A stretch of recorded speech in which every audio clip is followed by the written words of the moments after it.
Welcome to The Explainer. Today we're diving into Mustafa Islamoğlu's intense lecture on theology, war, and Gaza. His main point?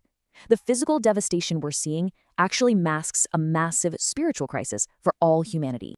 He looks at ancient history, warning that extreme arrogance always triggers divine consequences. It's a historic cycle.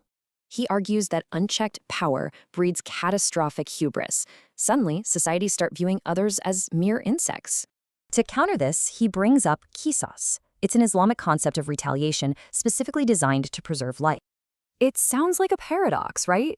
But these strict limits on revenge actually stop endless blood feuds.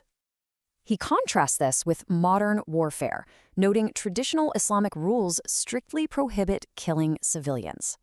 For example, the Ottomans literally restricted their own destructive weapons just to protect nature and non-combatants.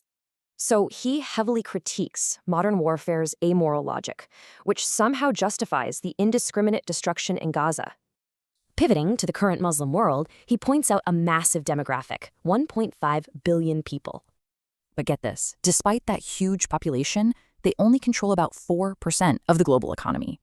Why?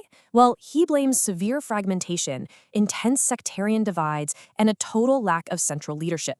He compares the Ummah to a giant headless family whose abandoned kids are suffering at bandits' hands. This leads to a wild shift in perspective.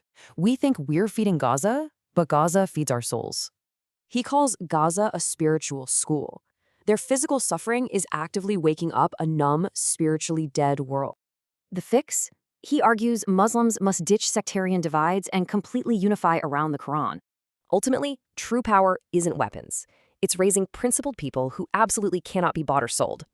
So if Gaza is teaching humanity about spiritual revival, where will you draw your moral principles from today?